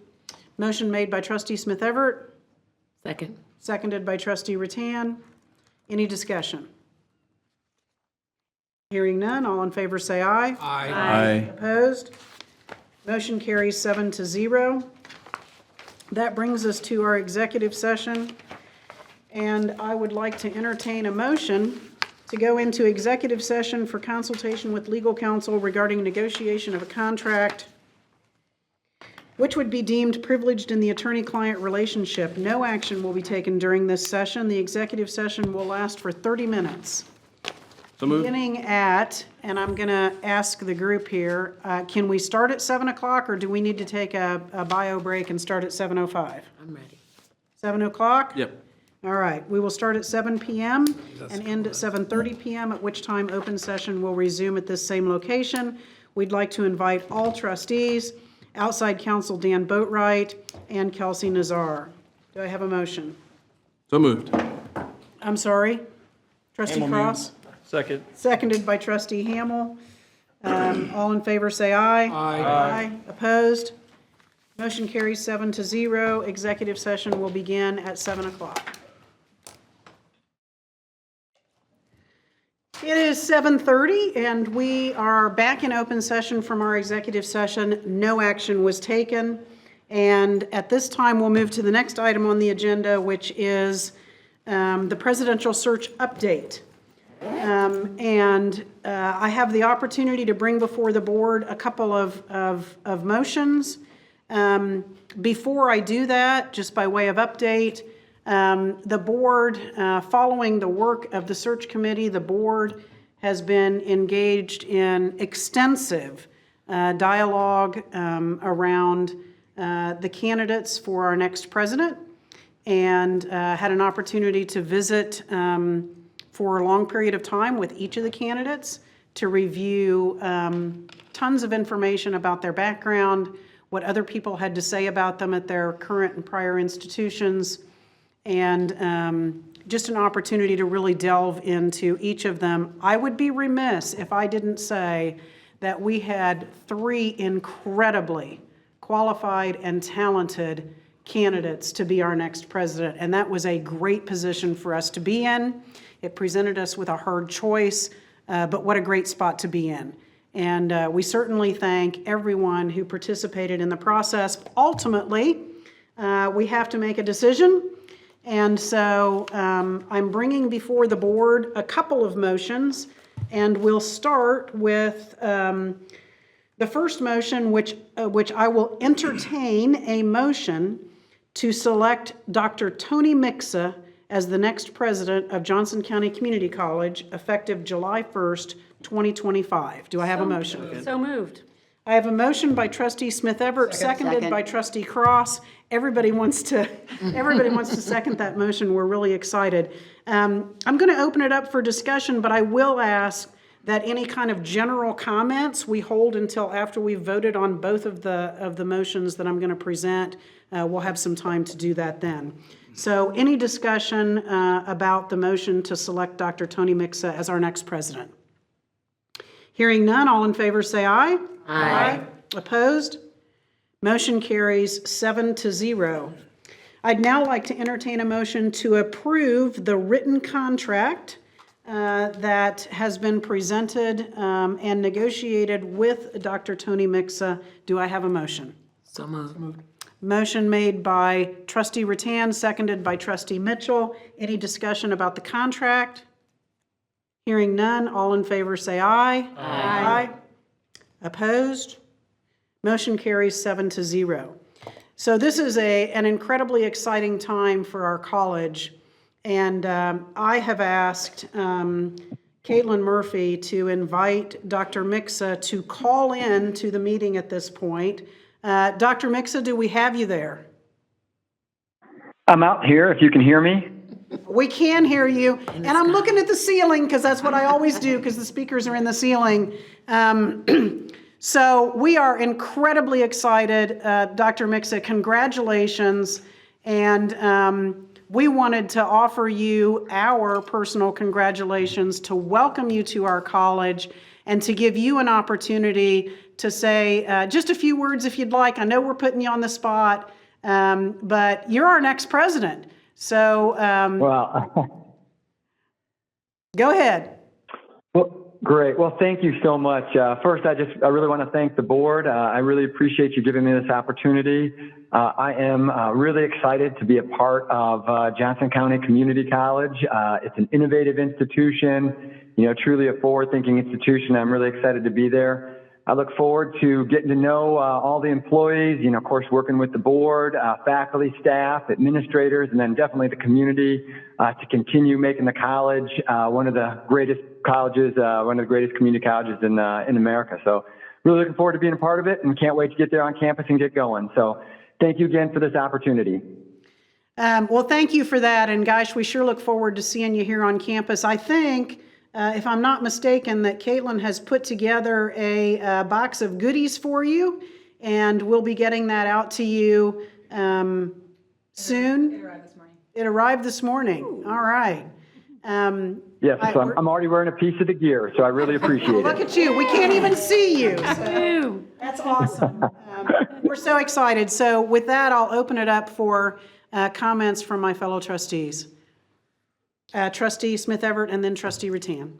Dr. Mixa, welcome to JCCC, and being a Cavalier, we're really excited to have you. And I keep looking at the ceiling too, which is just weird. We're really looking forward to having you, and I just want to prepare you for all your social media channels to blow up in the next 48 hours as the news gets out and our people want to connect with you. I know that we're going to have a really great opportunity with your leadership.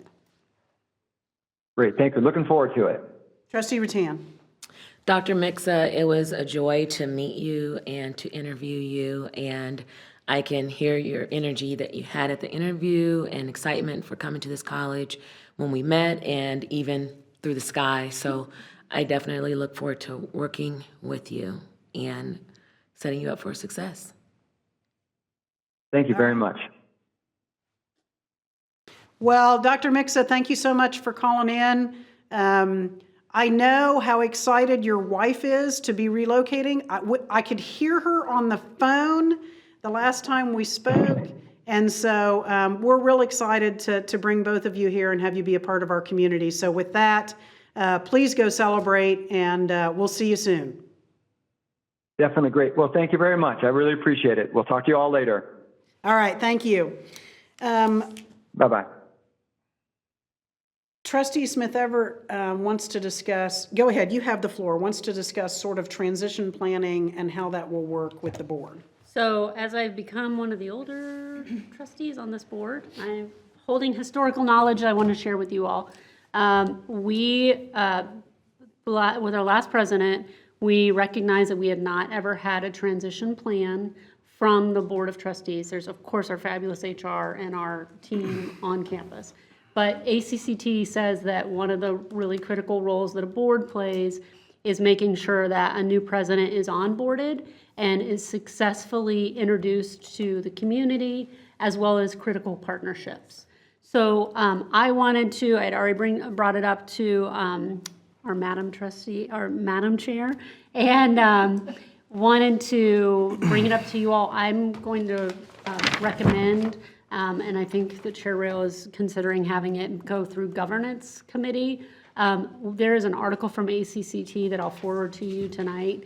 ACCT really walks you through what that should look like, what kind of things you should consider. One of them being communication, because as you can imagine, with as many people as we have, there are a lot of people trying to get a new president's attention, and we want to really streamline that communication. It's also just sort of prioritizing things such as events and priorities that may conflict, and being given clarity in like 30 and 60-day increments. So I just wanted to share that because that's been on my mind, having learned from the last time and sort of putting our first version of a transition team together. I would encourage our board to do it again, and we'll get even better this time and make everything really successful and smooth for Dr. Mixa. Yeah, so I guess, and I completely agree. Trustee Smith Everett raised this with me, and I thought it was a terrific idea. I'm hoping that the Board Governance Committee will accept our charge to sort of take that by the reins. Yeah, got a thumbs up. That was good. All right. And so, coordinate with us as you see fit, but we'll leave it to you guys to kind of figure that out. And I think you have a little bit of a roadmap for them to follow, but we want to make sure that we do this right. And I tell people when I do training that the first 60 days that someone spends in your organization forms their opinion of what you're like as an organization. Mm-hmm. So let's make sure that our new president sees what a terrific organization we are. So. Thanks. I'm looking forward to some late night reading. I was going to finish up Hitchhiker's Guide to the Galaxy tonight, but I think won't hold a candle to this article. Yeah. I bet that's right. All right. I'm going to entertain a motion to adjourn. So moved. Motion made by Trustee Cross, seconded by Trustee Mitchell. Do I have any discussion? Hearing none. All in favor say aye. Aye. Opposed? Motion carries 7-0. Thank you, everyone.